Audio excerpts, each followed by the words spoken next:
sahabat semua. Pada video ini saya akan berbagi tips menghilangkan cegukan. Kebetulan pagi ini saya sedang cegukan juga. Jadi cara ini bisa dicoba di rumah bagi teman-teman, sahabat-sahabat yang mengalami hal serupa dengan yang saya alami saat ini. Oke. Cara pertama bisa hanya dengan menggunakan air saja. Kali teman-teman sudah mencoba. Biasanya kan ini disebabkan oleh setelah makan porsi minum kita agak kurang, sehingga setelah makan itu beberapa saat kemudian muncul cegukan. Ada yang bisa sebentar kemudian hilang, ada yang lama, ada yang bahkan berhari-hari. Nah, pada kesempatan ini saya coba menggunakan air putih, tapi tidak dalam posisi biasa. Nah,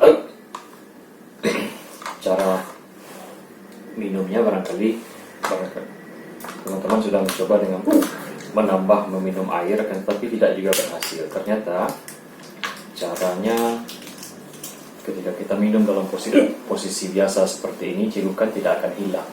Tapi bagaimana jika cegukannya posisi tubuh kita dibungkukkan? Saya coba minum dalam posisi membungkuk. Bismillah. Oke.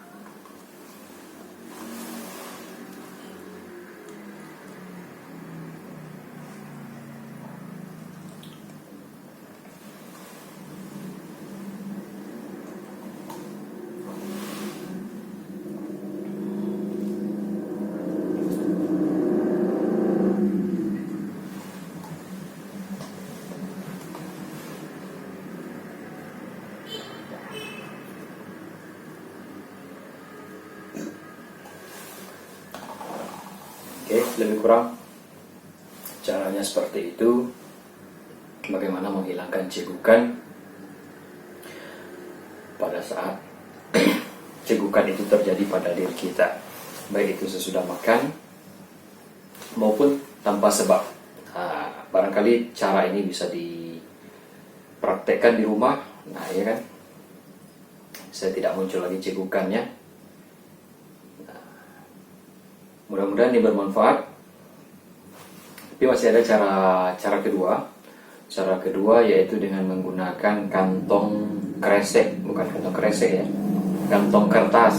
Itu kan biasanya ketika Anda beli roti yang dijajakan pakai gerobak pinggir jalan, itu ada kantong kertasnya, bukan yang plastik ya. Yang plastik sebetulnya bisa juga, tetapi kantongnya kantong kertas. Nah, kantong kertas itu dikosongkan, kemudian ditutupkan ke hidung dan mulut. Kemudian coba bernapas, ambil nafas.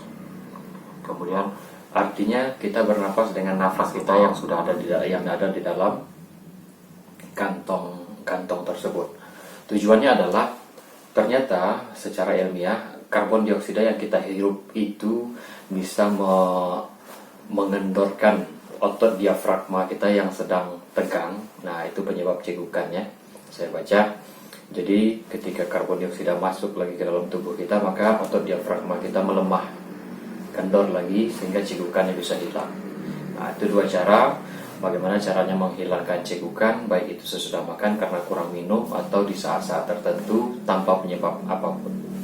Barangkali tips ini bermanfaat. Silahkan Anda bagikan kepada teman-teman yang lain, kepada sahabat, keluarga, andai tolan. Mudah-mudahan bermanfaat, bisa membantu mereka menghilangkan cegukannya. Bagi teman-teman yang suka, silahkan di subscribe video ini. Mudah-mudahan pada video-video berikutnya, insya Allah kita akan coba berbagi tips, trik, tutor dan segala macamnya yang bermanfaat untuk kehidupan sehari-hari. Terima kasih. Assalamualaikum warahmatullahi wabarakatuh.